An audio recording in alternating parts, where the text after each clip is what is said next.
6 a.m. Saturday morning. I'm standing in my own driveway in slippers holding my coffee when two police cruisers roll up with lights flashing. My neighbor Denise is on her porch screaming into her phone. "Yes, he's still there. Arrest him. He's been parking illegally for months and you people do nothing." The cops look at me. I look at my truck, parked perfectly in my driveway, on my property that I own. One officer sighs like he's done this before. Here's what Denise doesn't know. For 3 months, she's been filing complaints about me to the Air Force Base where she works, calling me a rogue officer, demanding I get fired. She has no idea I'm the base commander, her boss's boss's boss. And this morning, she just made her last mistake. Drop a comment. Have you ever had a neighbor so crazy they called the cops on you for literally nothing? And where are you watching from? Let's see how global this nightmare neighbor problem really is. 14 days after you moved in, I found a note on my windshield printed on cream-colored cardstock with professional margins. Township Code 14C, all vehicles must park minimum 18 inches from property line. Your vehicle is in violation. Please remedy immediately. My truck was parked in my own driveway, on property I owned, that I'd paid $315,000 cash for. I crumpled the note and threw it in my trash can, which was exactly where it belonged.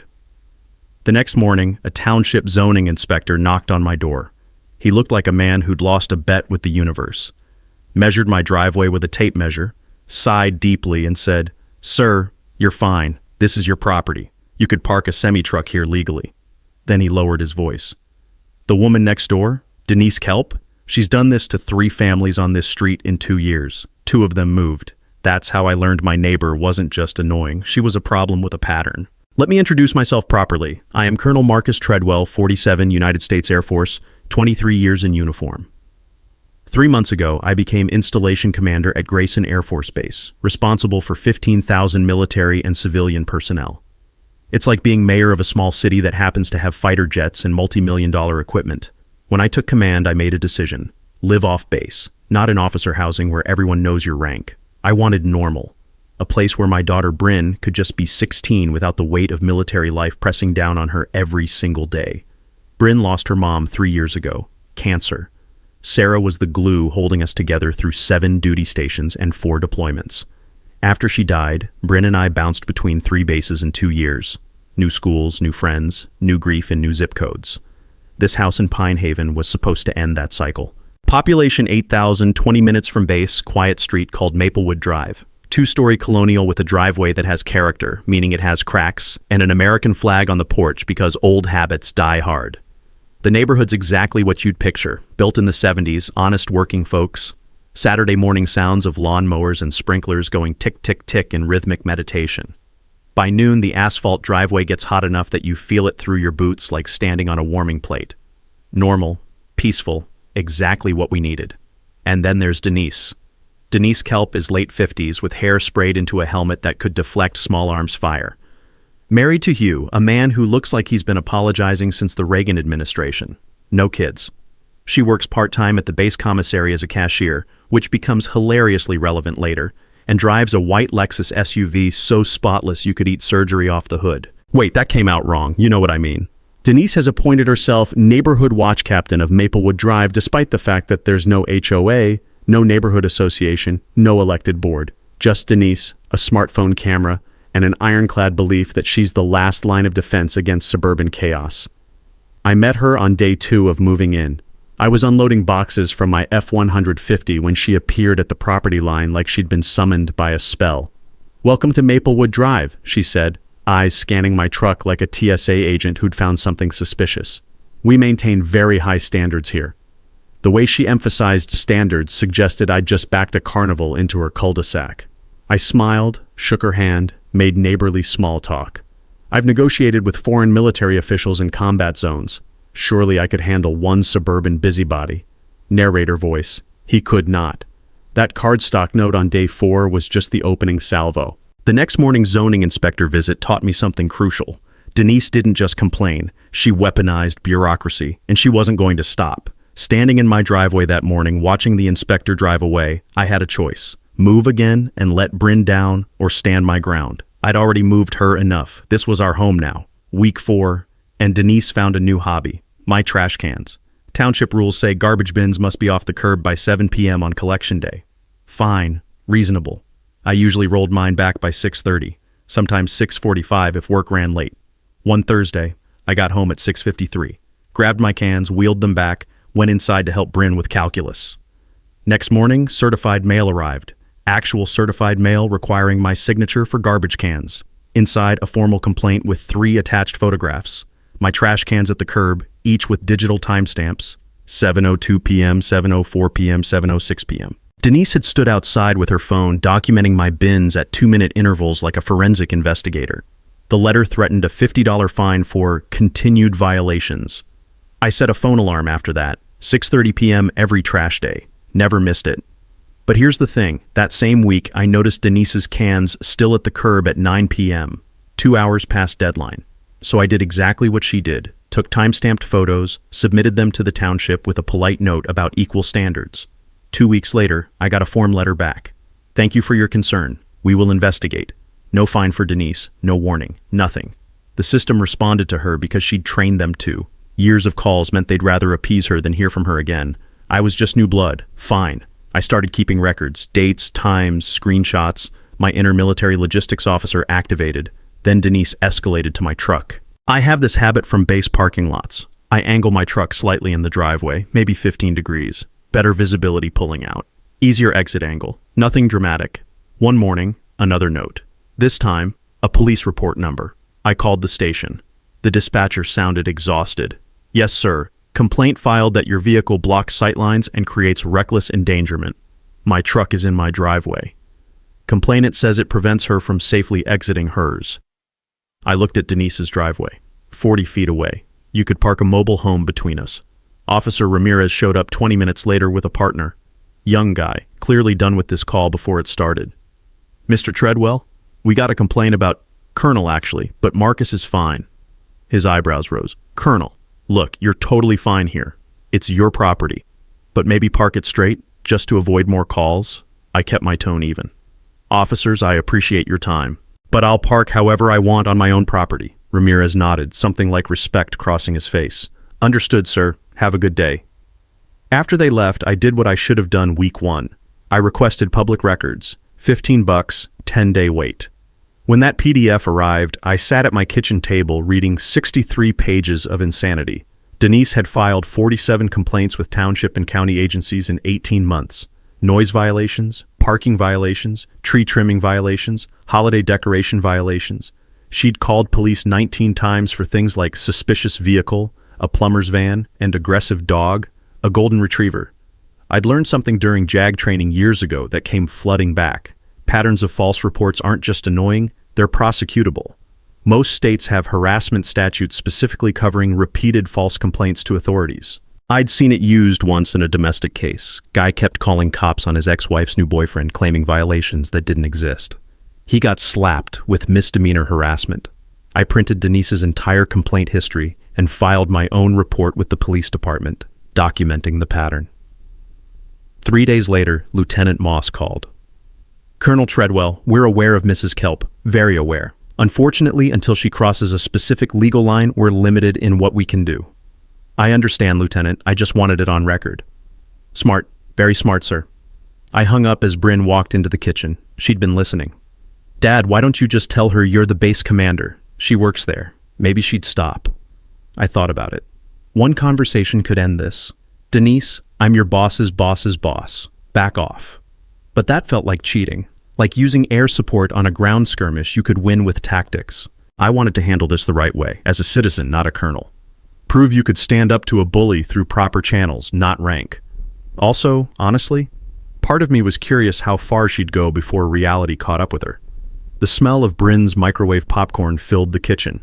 Butter and salt, comfort food for homework nights. She'll make a mistake eventually, I told my daughter. They always do. Bryn crunched a kernel. Mom used to say that, about bullies. Your mom was usually right. Turned out, so was I. Week 6 brought Bryn's 16th birthday party. Nothing crazy. 8 friends, pizza, cake, music at reasonable volume. By 8:45 p.m., parents were picking up kids, and Bryn was hugging her friends goodbye with that smile I hadn't seen since before Sarah died. I cleaned up alone in the kitchen, feeling like maybe I'd gotten one thing right as a single dad. Next morning, I walked outside and stopped dead. An orange traffic cone sat at the end of my driveway, laminated note attached. By order of Neighborhood Safety Committee, driveway access restricted during street events. Cone must remain in place until further notice. There was no street event. There was no Neighborhood Safety Committee. Denise had manufactured both from thin air. I picked up the cone, plastic, hollow, surprisingly light, and carried it to my garage. Went inside to brew coffee.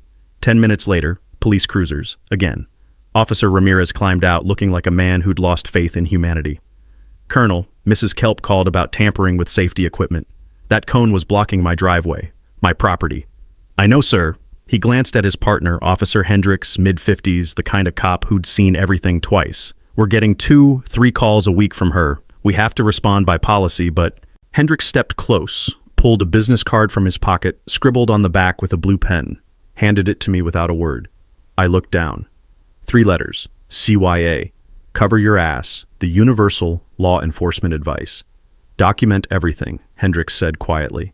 Photos, timestamps, witnesses. You're going to need it. After they left, I made a decision. File a formal harassment complaint. Not against the officers, they were just doing their jobs, but against Denise herself. Pattern of behavior, abuse of emergency services, all documented.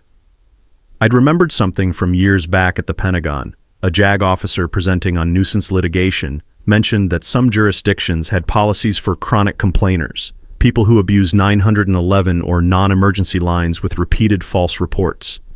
You could flag them, require written complaints instead of calls, even levy fines.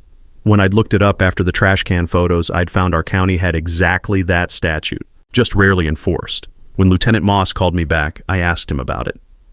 Colonel, we've been trying to build that case for months. Problem is, it needs supervisor approval and solid documentation. But with your formal complaint added to the file, he paused. We might finally have enough. Whatever helps, Lieutenant. One more thing, sir, get cameras. I have a feeling this escalates before it ends. Smart man. I ordered 2 Nest cameras that afternoon, installed them that weekend with Bryn holding the ladder, her hands steady on the aluminum. Then Denise went political. Garrett, the electrician, knocked on my door Tuesday evening. Marcus, you need to know, Denise filed a petition with Township Council. She wants a parking enforcement zone for our street. Meaning what? Meaning everyone needs to buy permits to park on their own property. $120 per vehicle per year. She's got 3 signatures on her petition. 2 of them are her cousins who don't even live here. The Township Council met every second Thursday. I showed up in jeans and a flannel shirt, just another taxpayer with concerns. The meeting room reeked of burnt coffee and industrial floor cleaner. 30 people scattered across folding chairs that screeched against linoleum every time someone moved. Fluorescent lights hummed overhead like dying insects. Denise stood at the podium with a PowerPoint presentation, actually used a laser pointer. Slide after slide showed my truck parked in my driveway from different angles, different times of day, like surveillance footage from a stakeout. This vehicle, she announced, voice trembling with manufactured urgency, creates ongoing safety hazards, blocks neighborhood sightlines, and directly contributes to declining property values.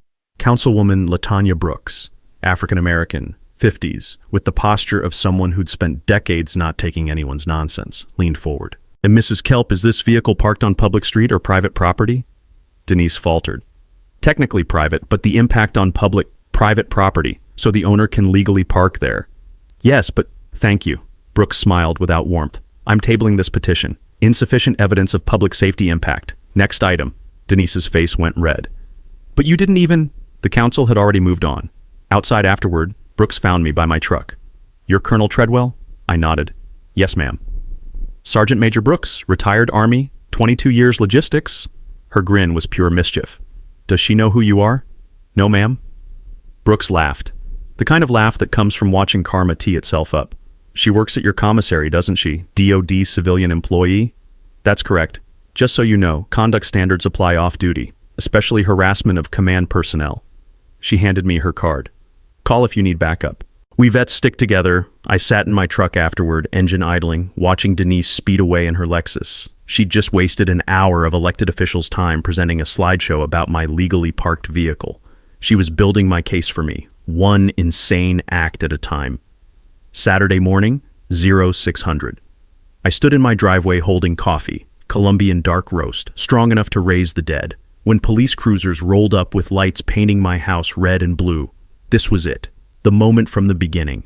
Denise burst from her house in a bathrobe that had seen 3 presidents, phone still pressed to her ear. Yes, he's right there. He's been parking illegally for months. Officer Ramirez climbed out, shoulders already slumping. He'd been here so many times he probably knew my coffee preference by now. Ma'am, what's the emergency? That vehicle! Denise jabbed her finger at my truck like it was radioactive. Emergency access violation. What if firefighters need through? What about ambulances? Ramirez studied my truck, parked perfectly in my driveway, then the street, 40 feet wide, empty, clear in all directions. Ma'am, this is private property. Nothing's blocked. Fire code, safety regulations. He's military. Doesn't he have higher standards? Her voice pitched upward. I'll call the base. I'll report him. That's when Ramirez's patience died. Ma'am, I'm issuing a warning for misuse of 911. This is not an emergency. You've filed 47 complaints in 18 months. Most were unfounded. Denise's face went eggplant purple. You should arrest him. Ma'am, continued false reports will result in criminal charges. Understand? She sputtered, spun, stormed inside. The door slam rattled windows 3 houses down. After the cruisers left, I checked my phone. Email from base security timestamped 0545. Sir, civilian called front gate demanding to speak with whoever's in charge about rogue officer at your address. When told to file written complaint, became verbally abusive and disconnected. Gate flagged the call. I stared at that email. My coffee had gone cold. Denise had called my base to get me fired. Still didn't know I was the commander. I forwarded it to Lieutenant Colonel Pratt with a note. Neighbor situation. Will handle. Pratt replied instantly, Sir, is this the trash can lady? Affirmative. Permission to laugh? Granted. That afternoon, I pulled property records. Denise and Hugh bought their house in 2010 for $340. Market value now, maybe $330. I'd paid $315 for mine. Market downturn, needed work. Probably worth $320 after repairs. But it wasn't about actual values. It was about control. I found her old Facebook posts in neighborhood groups. She'd opposed multi-family dwellings and transient renters. Fought against a group home for disabled adults 2 blocks over. Always the same language. Property values, neighborhood character, maintaining standards. Translation, keep out anyone different. Garrett knocked on my door that evening while I mounted my second security camera. Marcus, heads up. Denise asked if your truck's a commercial vehicle. She's hunting for zoning violations. It's personal registration. I know, I told her. He paused, uncomfortable. After the Nguyen's left, Denise told my wife we needed to keep the streets stable. That exact word, stable. The Nguyens were Vietnamese. He didn't finish. He didn't need to. I'm black. Sarah was white. Bryn's mixed. And Denise wanted a neighborhood that looked like a 1950s commercial. Appreciate the heads up, Garrett. 6 families will testify for you whenever you need us. After dark, I sat on the porch. The sky bled orange and purple. Someone 3 houses down had a charcoal grill going. The smell of lighter fluid and smoking meat drifted on the breeze. Bryn pushed through the screen door, sat beside me. You okay, Dad? Yeah. One phone call ends this. Just tell her who you are. I could. Denise, I'm Colonel Treadwell, base commander. You work for me. Stop. Game over in 10 seconds. But that wasn't justice. That was just rank. Raw power shutting down a problem instead of actually solving it. I want her to face consequences for her actions, not because I outrank her. Bryn leaned against my shoulder. She still fit there, barely, growing up too fast. Mom would have said the same thing. Your mom was wiser than me. Impossible. She was quiet for a moment. What if she hurts us first, before consequences catch up? Valid question. Smart kid. Then we adapt, but we do this right. The stars came out one by one. Crickets started their evening concert, that rhythmic chirping that sounds like summer itself. The security camera's infrared LED blinked red in the darkness. I'd give Denise rope, let her escalate, document everything with my new cameras, my complaint logs, my growing file of evidence. Eventually, people who can't control themselves make mistakes. And Denise? She was sprinting toward hers. 3 days later, I got a certified letter that proved